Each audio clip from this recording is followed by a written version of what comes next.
This video is called square root of a complex number, and that is what we're going to learn how to do. We're going to learn how to get the square root of a complex number. But I would like to point out how we're going to do it is not necessarily the easiest way.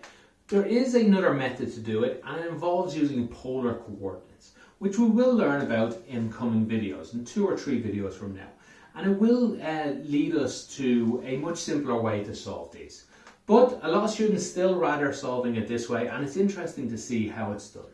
I'm going to be showing you how to do part 1 and part 2, and we'll see how the method is used to find a square root of this complex number. But I won't have time, but I will leave you part 3 here. If you look at the last video, you will see that we talked about solving quadratic equations with complex roots in them. Now in the last video, the examples came out to be nice, meaning that when we got to the square root part of the quadratic formula, the imaginary numbers all disappeared. This example, they will not disappear. You will be left with a complex number in that square root. And now you'll be able to, with what we learned today, solve that question. So I'll leave that for a bit of homework. Unless I amazingly get through these questions faster than I think, then maybe I'll do it myself and leave you a different question for homework. So I'll dive right in and start with part 1. We have the square root of -7 minus 24i. So how do we get the square root of this? First, we acknowledge that the answer is going to look like, every single number looks like this, by the way. The answer is going to look like a plus bi. So every number in existence looks like that. The number 2 is 2 plus 0i. And every complex number is in here. Whatever it is, like 3 plus 7i, pi minus 3.5i. Every answer will look like this. This is a number. The square root of a number is a number. All numbers take this form. And another thing I'll note is A and B are real numbers. Now we don't have to write this. I'll show you at the end what would happen if we didn't acknowledge this. But we're choosing these numbers. And this is true, by the way. It's nothing outrageous to say that all complex numbers look like remember, a complex number is every single possible number. That is the most dense form of numbers we have. And all complex numbers look like this: a real number plus a real number multiplied by I. So we've chosen that these are real numbers. But like I said, at the end, I'll just show you an example. If we didn't say that these were real numbers, it would just cost us an extra line or 2 of an equation. But I would like you to remember that A and B are in fact, by our decision, real numbers. Okay, so now that we know the answer is going to look like a number, which numbers look like this, let's square both sides. If we square this, well, let me write it all out. -7 minus 24i, we square that, and that is equal to this side squared. We'll square this. Square of a square root is nice and easy, it just disappears. -24i is equal, now let's square this out. A squared is a squared. bi squared is b squared I squared. I squared is just -1, so that just becomes minus b squared. They're the real parts of this being squared.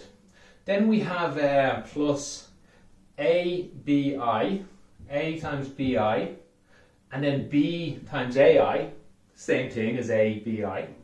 So we basically just get 2 of these. 2 of these. And this will, for those people who like when the questions look the same every time, this part will look the same every time you do a square root of a complex number. So here will be the real part, and here will be the imaginary part. And here is a real part, and here is an imaginary part. So we've already talked about the equality of this. The real numbers on the left equal the real on the right. The imaginary on the left equal the imaginary on the right. So this gives us that, I'll write it this way, a squared minus b squared is equal -7, and 2ab is equal -24. So we simply have a simultaneous equation with 2 unknowns, a and b, 2 unknowns, a and b. We just have to put them together. It's not a simple one, it's just a simultaneous one. So we'll take the easiest of the 2 equations, this bottom one here, and we'll try and clean that up. We'll get AB is equal -12, divide both sides by 2. And we'll just try and get one of them equals, whichever you want. I guess I'll get b is equal to minus 12 over a. Whichever one you want, just get one of them equal. And now that you have this equals, we can put that into the other equation. We can put that into this first one here. We'll get a squared minus, not b now, because I know what b is. B is minus 12 over a. So a squared minus b squared is equal minus 7. Clean this up, we'll get a squared minus by a minus is a plus, by another minus is a minus. 12 by 12 is 144 over a squared equals minus 7.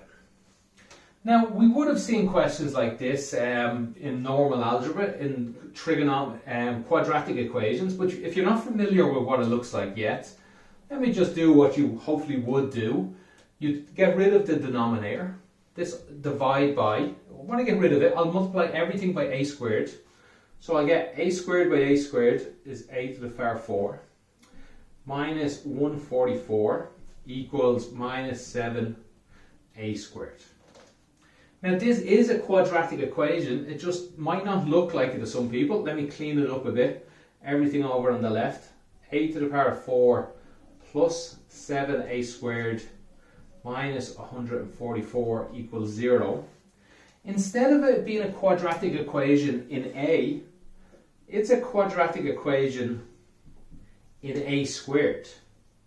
A squared by a squared is equal a to the power 4.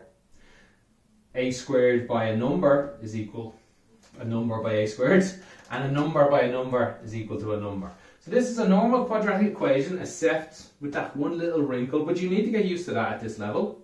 Okay, so we're looking for two numbers to multiply to get 144 and add or take away to get 7. Oh, how are your tables, your times tables for 144? It has the most of them. 12 goes in 12 times. No, that won't work. Let's see, 8 goes in 18 times. No, that's 10 away from each other. That won't work.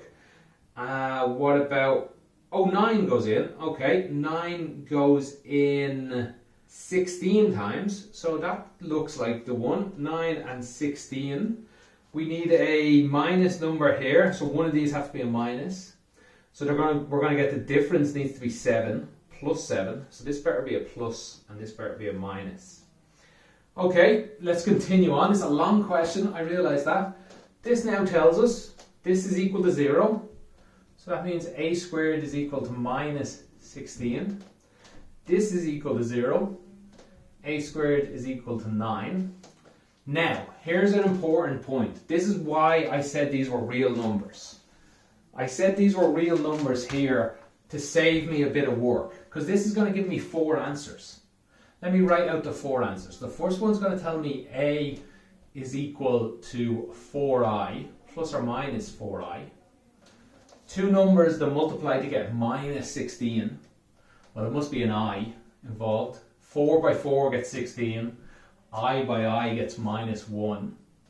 And this will give us another 2 answers equals plus or minus 3. This I'd like to exclude. A is an element of OR. So we can exclude that one. If we didn't, if we put A in as 4i here, we would find B to be a real number. And they will just switch each other. So we'll get the same answers anyway. I'll show you that quickly at the end, I think. So A is plus or minus 3. So A equals 3. Therefore, B equals minus 12 divided by 3 is minus 4. I'll write this a bit bigger here. I'm sorry. A is equal to minus 3. Therefore, B is equal to plus 12. Sorry, plus 4. And there are 2 answers. Let me write it out here. The square root of minus 7 of minus 24i is equal to 3 minus 4i, or minus 3 plus 4i. They're actually plus or minus. as we would expect when dealing with square numbers. We sometimes get two answers, plus or minus. You know what? I don't have room to answer if a is equal to 4i. I'll just have to spell it out here a bit, I think. If a was equal to 4i, b would be equal to minus 12 divided by 4i. It's difficult enough to divide by i's, but if we just multiply top and bottom by I, we would get minus 4 on the bottom and minus 12i on the top, which becomes out as 3i. So if a was 4i, b would become out as 3i. Doesn't seem the same.